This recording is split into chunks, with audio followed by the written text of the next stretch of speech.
নমস্কার বন্ধুরা, আমার চ্যানেলে তোমাদের অনেক অনেক স্বাগত।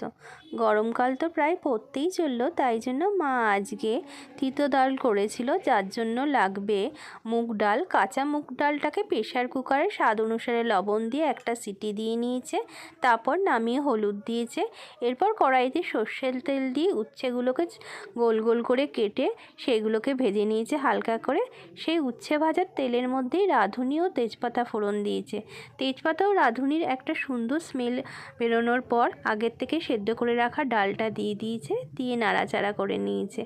নিয়ে তারপরে অল্প পরিমাণে চিনি দিয়েছে, আগের থেকে ভেজে রাখা উচ্ছেগুলো দিয়ে দিয়েছে, দিয়ে কিছুক্ষণ ফুটতে দিয়েছে। ডালটা ফুটে উঠলে নামানোর আগে আদা বাটা দিয়ে দিয়েছে। আদা বাটা দেওয়ার পরে কিছুক্ষণ স্ট্যান্ডিং টাইম রাখতে হবে ডালটাকে। এরপর একটা বাটিতে পরিবেশন করে 1 চামচ ঘি দিলেই তৈরি হয়ে যাবে তিতো ডাল। গরম ভাতের সাথে গরমকালে এই তিতো ডালটা খেতে খুবই ভালো লাগে। তোমাদের যদি আজকের এই রান্নাটা ভালো লেগে থাকে তাহলে আমার চ্যানেলের পাশে থেকো, সাথে থেকো, আমার চ্যানেলটাকে সাবস্ক্রাইব করতে পারো। ভিডিওটা দেখার জন্য অসংখ্য ধন্যবাদ। তোমরা সকলে ভালো থেকো। শুভরাত্রি।